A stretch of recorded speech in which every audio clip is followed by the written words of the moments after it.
लोकसभा निवडणुकीचं वस्तुनिष्ठ विश्लेषण लाईव्ह मराठी प्रस्तुत राजनीती 2019। नमस्कार, मी सरदार कर्ले। लाईव्ह मराठीच्या राजनीती 2019 या विशेष कार्यक्रमात आज आपल्यासोबत आहेत शिवसेनेचे आमदार चंद्रदीप नरके। त्यांच्याकडून जाणून घेऊया लोकसभेच्या प्रचाराच्या रणधुमाळी संबंधी। सर, स्वागत आहे आपलं। आपल्या मतदारसंघात प्रचाराची काय स्थिती आहे? करवीर विधानसभा मतदारसंघामध्ये अतिशय उत्साहपूर्वक वातावरणामध्ये प्राध्यापक संजय मंडलिक महायुतीचे उमेदवार आहेत, त्यांचा प्रचार चालू आहे। आज मला वाटतं की मी जवळजवळ माझ्या मतदारसंघातील 200 ग्रामपंचायती आणि वाड्या वस्त्या धरल्या तर 260च्या आसपास गाव आहेत एकूण। त्या सगळ्या गावातील माझा स्वतः संपर्क दौरा पूर्ण झाला आहे। मला वाटतं की चांगल्या पद्धतीचं मतदान प्राध्यापक संजय मंडलिकांना मिळून चांगल्या पद्धतीची आघाडी या मतदारसंघामध्ये मिळेल आणि मतदारसंघामध्ये सर्व शिवसैनिक, त्याचबरोबर BJPचे सर्व कार्यकर्ते, रासपचे कार्यकर्ते आणि रिपाईचे आठवले गटाचे कार्यकर्ते सगळे एकसंघ प्रचारामध्ये आहेत। सगळा मतदारसंघ भगवामय झाले असं म्हणायचं? अगदी म्हटलं तर वावगं होणार नाही, कारण तसा करवीर विधानसभा मतदारसंघ हा पूर्वीचा काँग्रेसचा बालेकिल्ला असणारा मतदारसंघ आहे आणि आपण जर आत्ताची परिस्थिती बघितली तर अनेक ग्रामपंचायतीमध्ये शिवसेनेची सत्ता आहे।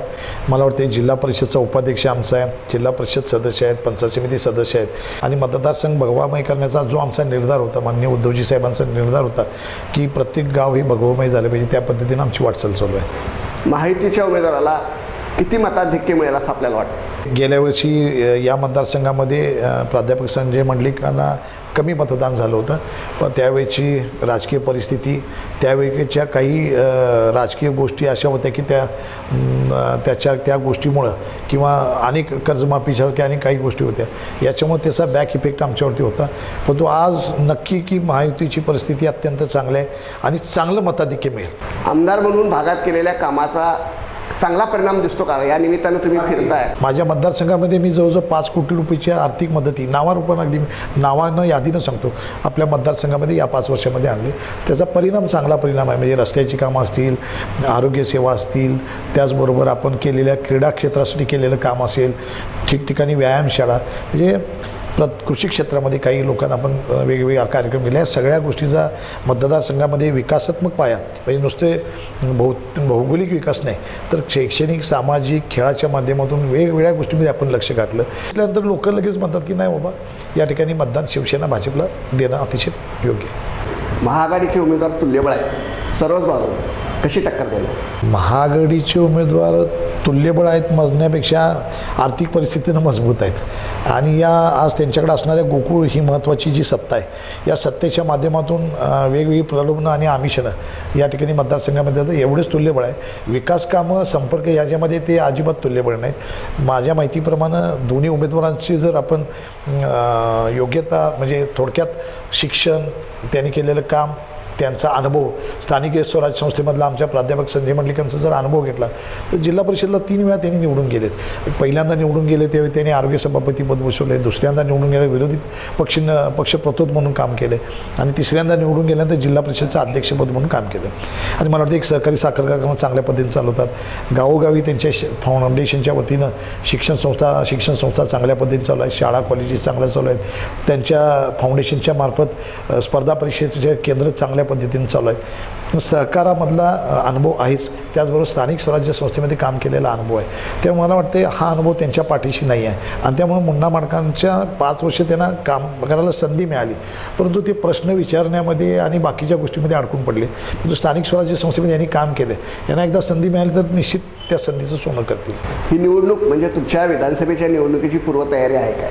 नाही, विधानसभेच्या निवडणुकीला ही निवडणूकच पूर्वतयारी असते असं मी कधी मानत नाही, कारण आलेला प्रत्येक क्षण हा पूर्वतयारीच असतो आणि एकदा लोकांनी तुम्हाला निवडून दिल्यानंतर हीच निवडणूक अशी नाही, प्रत्येक 5 वर्षाचा वेळ हा आपली पूर्वतयारीच असते, कारण आपल्याला एकदा निवडून दिल्यानंतर आपण लोकांसाठी वेळ द्यायचा असतो। महाआघाडीच्या उमेदवारांच्यावर तुम्ही आरोप करता त्यातनं तुमचा हेतू साध्य होईल असं वाटतं का? भेसळपी चर्चा आहे, पण तो राजकारणातली भेसळ खऱ्या अर्थानं आता जिल्ह्यासमोर आहे. एक कोणत्या पक्षामध्ये कुणी कितीपर्यंत राहायचं आणि आपल्या पक्षाला कसा न्याय द्यायचा, म्हणजे उगवत्या सूर्याला नमस्कार करायचा अशा पद्धतीचं काम यांनी नेहमी माडी कुटुंबियांनी केलं आहे. आणि मला वाटतं की त्यांना अनेक लोकांनी मदतसुद्धा केली. त्यांनी लोकांनी केली, समजा आमच्यासारख्या कार्यकर्त्यांनी त्यांना अनेक वेळा मदत केली, परंतु त्यांनी परत त्याचं परतफेड सोडून आम्ही कधी परतफेडीची अपेक्षा करणार. शिवसेना भाजप युतीचं मार्फत जिल्हा परिषदला त्यांच्या घरामधलं ते भाजपमधलं निवडून आल्यामुळे आम्ही मदत केली. 8व्या दिवशी त्यांनी स्टेटमेंट वेगळं केलं. त्यामुळं असं काही नाही, राजकारणामधली भेसळ हा विषय वेगळा आहे. दुसरा विषय गोकुळमधला आहे. आरोप जे करतो ते जे घडलं आहे की त्या गोष्टीबाबतच मी त्या ठिकाणी आरोप करतो आहे. आरोप असा नाही आहे की त्यांच्या ज्या 5 वर्षाच्या कारकिर्दीमध्ये त्यांच्या ज्या चुका झाल्या त्या चुका आता निदर्शनास आणणं आहे. मी एवढंच फक्त आरोप करत नाही. मी निवडणुकीमध्ये आम्ही केलेलं काम, आमच्या पक्षानं केलेलं काम, आमच्या उमेदवाराची योग्यता काय, आमचा उमेदवार का पात्र आहे, ते पुढं काय करतील, आमचा जाहीरनामा काय, या सगळ्या गोष्टी मी सांगत असतो. आणि ते आल्यानंतर त्यांनी काय 5 वर्षामध्ये केलं याच्यामध्ये काही अंशी त्यांचा हा भाग त्यांच्यावरती आरोप करण्यामध्ये मला दाखवायला लागेल ना, काय ते उघड करावं लागेल की अशा पद्धतीने वागले, त्यामुळे तो आरोप असतो. या निवडणुकीच्या प्रचारात तुम्ही खूप आघाडी घेतलेली आहे, खूप अग्रभागी राहिलात. प्रतिस्पर्ध्याला भविष्यात विधानसभेच्या निवडणुकीत प्रतिस्पर्ध्याला शह देण्याची ही चाल आहे काय? नाही, शिवसेना माननीय उद्धवजी ठाकरे साहेबांचं एक स्वप्न आहे की कोल्हापूर लोकसभेचा उमेदवार ह्यावेळी निवडून आला पाहिजे. सातत्यानं आम्हाला हुलकावणी मिळाली ना, गेल्या वेळी अगदी कमी मतात हुलकावणी मिळाली. त्याने आम्हा आमदारांच्यावरती जबाबदारी टाकली, विशेष करून माझ्यावरती आपण बघितलं असेल की जबाबदारी दिलेली आहे. आणि त्यामुळं या ठिकाणी निवडून आणणंही काळाची गरज. आणि मला वाटतं की माझा शहरामधला संपर्क, जरी मी करवीर विधानसभा मतदारसंघात असलो, तो खेळाच्या माध्यमातून वेगवेगळ्या असोसिएशनच्या माध्यमातून माझं मित्रत्वाच्या नात्यानं कोल्हापूरमध्ये संबंध आहेत, सहकाराच्या माध्यमातून माझे जिल्हाभर संबंध आहेत आणि करवीर मतदारसंघामध्ये तर आपली ताकद आहे.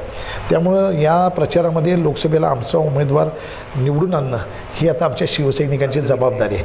गोकुळच्या मल्टीस्टेट करण्याच्या निर्णयाचा या निवडणुकीवर काय परिणाम होईल काय? अगदी 100% परिणाम होणार की कोल्हापूर जिल्हा दूध संघ, शेवटी कोल्हापूरचं जे समाजकारण आहे, अर्थकारण आहे, शेतकऱ्यांच्याबद्दल असणाऱ्या सेवा आहे, हे सगळं सहकारच्या माध्यमातून आहे.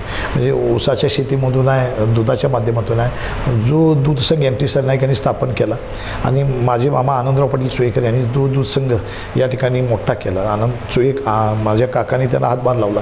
हा दूध संघ आपण जर खरोखर कारभार चांगला करत असता तर आपल्याला मल्टीस्टेट करायची काही गरजच नव्हती. मला वाटतं की कर्नाटकातून दूध गोळा करायला आत्तासुद्धा गोकुळ कर्नाटकातून दूध गोळा करतो. अमूल दूध संघसुद्धा या ठिकाणी मल्टीस्टेट खाली रजिस्टर नाही आहे, तोही वेगवेगळ्या राज्यातून दूध गोळा करतो. मला वाटतं गेल्या वेळची गोकुळची निवडणूक अगदी काटावर आली आणि मला वाटते त्यामुळे पुढे ही सत्ता हातात राहणार नाही. आणि मग गोकुळमध्ये मल्टीस्टेट केल्यानंतर या ठिकाणी व्यक्ती सभासद आणि संस्था सभासद वाढवून एक कलमी आपल्या तो संघ कसा ताब्यात राहील याचा प्रयत्न त्यांचा आहे. जर आपण चांगला दूध संघ चांगला चालवता म्हणताय, चांगला चालवत असता तर त्याच्यामध्ये निश्चित पद्धतीनं लोक तुम्हाला मतदान करतील. पण तो आपल्याला या गोकुळची सत्ता या लोकसभेसाठी, भविष्यात येणाऱ्या विधानसभेसाठी वापरायला पाहिजे. आणि आता काय उघड सत्य आहे, या गोकुळचा अर्थकारणातला सत्तेचा वापर जिल्ह्याच्या सगळ्या निवडणुकीमध्ये होतो आहे. प्रत्येकाच्या तुम्हाला तुमच्याबरोबर असणाऱ्या नेत्यांच्या विधानसभेमध्ये होतो आहे, तुमच्याबरोबर असणाऱ्या आता खासदारकीला तुमच्या पुतण्यास ठेवतो. आणि मग शेवटी हा गोकुळ हा जिल्ह्यातल्या दूध उत्पादकांचा आहे, त्याची मालकी ही जिल्हा दूध उत्पादकांची आहे.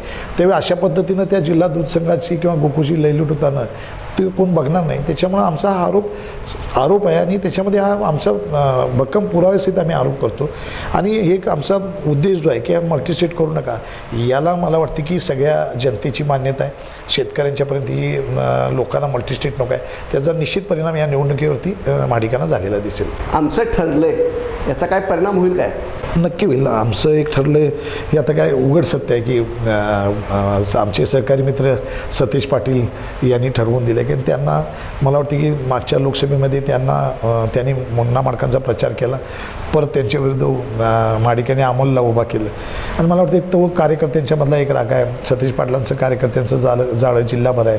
कोल्हापूर शहराला स्वाभिमान दुखून काय तर वेगळं पण दाखवायला कोण गेलं तर त्याच्याविरुद्ध जिल्ह्यामध्ये असणारी सगळी वेगवेगळ्या पक्षाची लोक एकत्र येतात.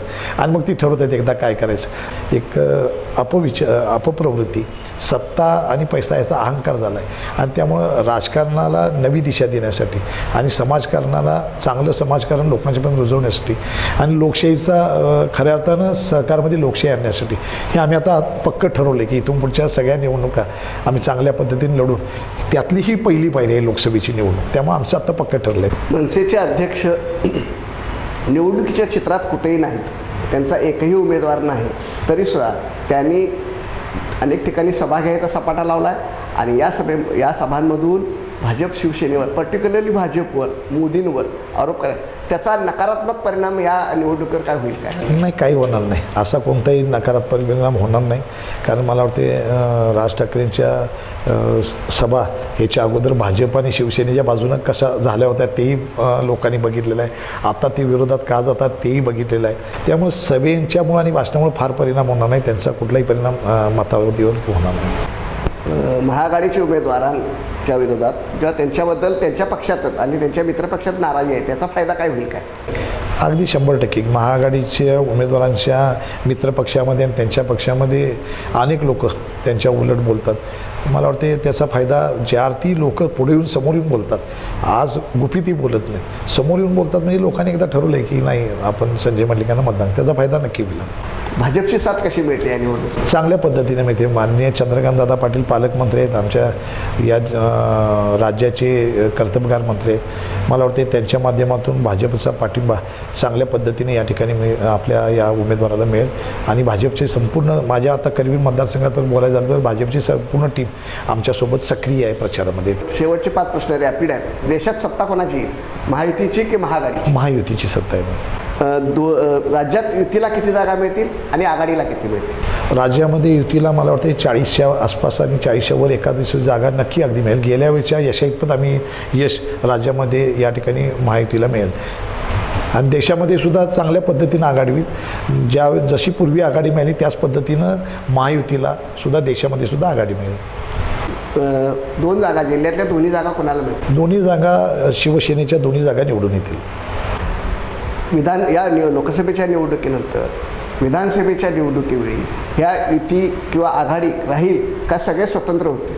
एक नक्की आहे की लोकसभेनंतर विधानसभेमध्ये सुद्धा ही युती कायमपणे राहील आणि आम्हाला दोन्ही पक्षांना माहीत आहे की आपण दोन्ही एकत्र आल्याशिवाय या ठिकाणी आपण टिकू शकत नाही आणि आम्ही समविचार आहे, आम्ही एक विचारानं चालणारी मंडळी आहे. कारण आमच्यामध्ये फूट पाडायचा प्रयत्न जर कुणी करत असेल तर तो होणार नाही. महाआघाडीबद्दल मला काय माहीत नाही काय होईल, कारण आपल्याला कल्पना आहे की लोकसभेचं मागचं चित्र झाल्यानंतर पवारसाहेबांनी विधानसभेला बाहेरून आम्ही पाठिंबा देऊ असं वक्तव्य केलं. त्यामुळं काँग्रेस आणि आघाडीमध्ये लोकसभेला आमचं सरकार आल्यानंतर त्यांची युती कुठपर्यंत टिकेल मला त्याची कल्पना नाही आहे. त्यांच्याबाबत आम्ही निर्णय, आम्हाला काय होईल आम्हाला कल्पना नाही आहे. शेवटचा प्रश्न, मोदी, गडकरी, राहुल गांधी की आणखी कोणी पंतप्रधान? नरेंद्र मोदी, पर्यायच नाही. धन्यवाद सर, आपण लाईव्ह मराठीच्या स्टुडिओमध्ये आलात आणि निवडणुकीच्या अनुषंगानं चर्चा केली याबद्दल मी आपला अत्यंत आभारी आहे. धन्यवाद. आजच आमचे लाईव्ह मराठीचे यूट्यूब चॅनेल सबस्क्राईब करा आणि नोटिफिकेशनसाठी बेल आयकॉनवर क्लिक करा.